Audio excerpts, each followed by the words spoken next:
Nous allons étudier maintenant ce qu'on appelle l'ascension. Donc, dans le credo, il est dit que Jésus est monté aux cieux, il siège à la droite de Dieu, le Père Tout-Puissant. Dans la vidéo précédente, nous avons vu que Jésus est ressuscité, qu'il est remonté au ciel, donc, avec son corps glorifié.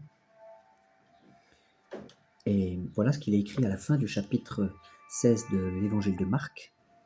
Or, le Seigneur Jésus, après leur avoir parlé, fut enlevé au ciel, et il s'assit à la droite de Dieu.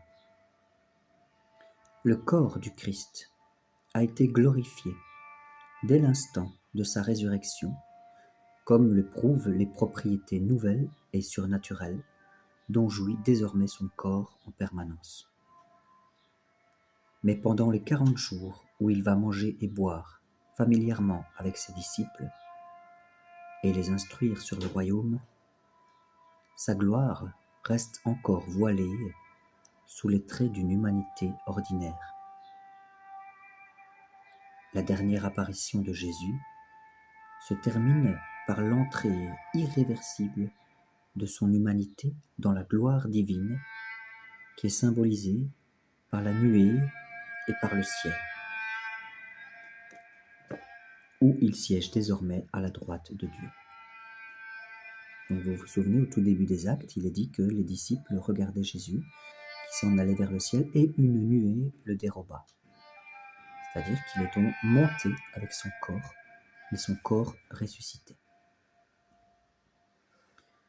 Ce n'est que de manière tout à fait exceptionnelle et unique qu'il se montrera à Paul en une dernière apparition qui le constitue apôtre. Donc Jésus va apparaître à Paul sur le chemin de Damas quand il lui dira « Saul, Saul, pourquoi me persécutes-tu ? Je suis Jésus que tu persécutes. » Et c'est alors que Paul tombera de son cheval et deviendra aveugle.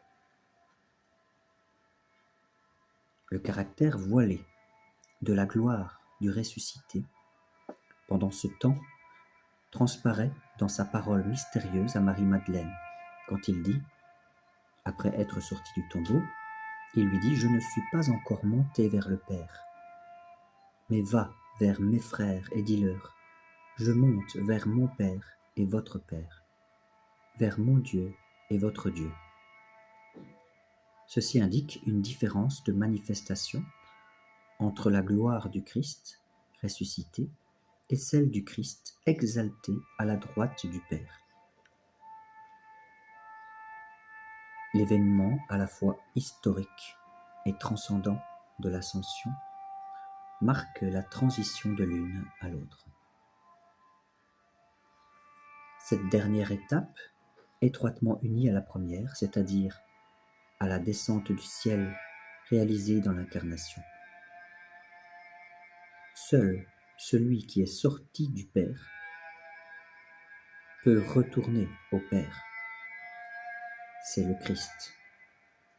Il le dira d'ailleurs, « Je suis descendu et je revais vers mon Père. » Il le dit, « Personne n'est jamais monté aux cieux, sinon le Fils de l'homme qui est descendu des cieux. »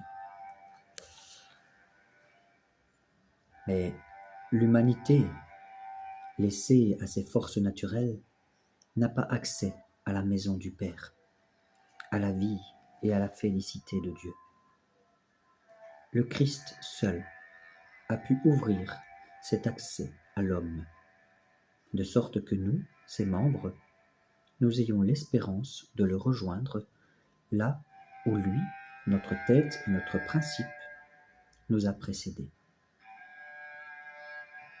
Il le dit, « Moi, une fois élevé de la terre, j'attirerai tous les hommes à moi. »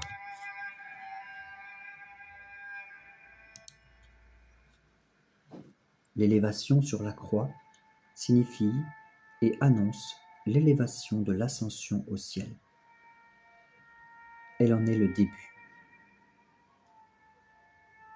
Jésus-Christ, l'unique prêtre de l'alliance nouvelle et éternelle, n'est pas entré dans un sanctuaire fait de main d'homme, mais dans le ciel, afin de paraître maintenant à la face de Dieu en notre faveur.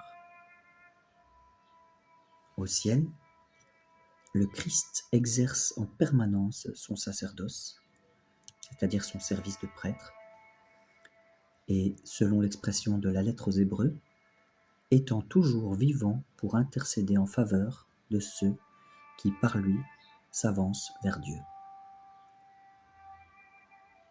Comme grand prêtre des biens à venir, Jésus est le centre et l'acteur principal de la liturgie qui honore le Père dans les cieux.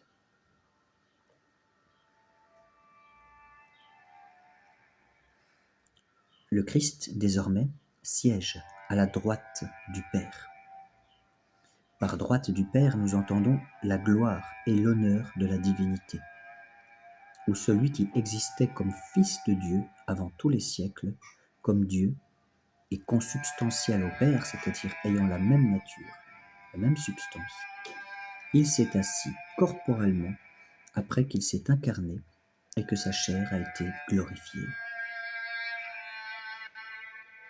Il y a un père de l'Église qui s'appelle Jean Damascène qui explique ces choses en détail. La cession à la droite du Père signifie l'inauguration du règne du Messie, accomplissement de la vision du prophète Daniel concernant le Fils de l'homme. Dans le prophète Daniel, au chapitre 7, il est dit « À lui fut conféré empire, honneur et royaume, et tous les peuples, nations et langues le servirent. Son empire est un empire à jamais, qui ne passera pas, et son royaume ne sera pas détruit. » À partir de ce moment, les apôtres sont devenus les témoins du règne qui n'aura pas de fin.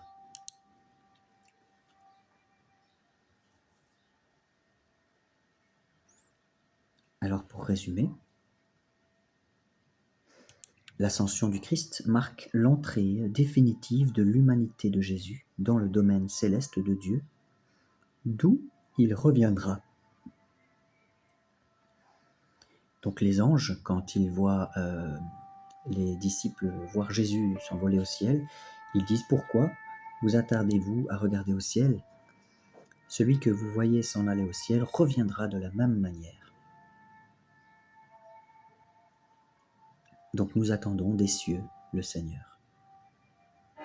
Mais en attendant, le ciel cache Jésus aux yeux des hommes.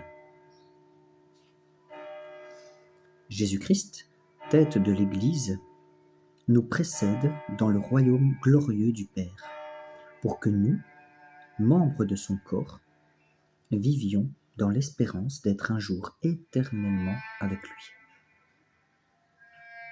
Jésus-Christ, étant entré une fois pour toutes dans le sanctuaire du ciel, intercède sans cesse pour nous comme le médiateur qui nous assure en permanence l'effusion de l'Esprit Saint.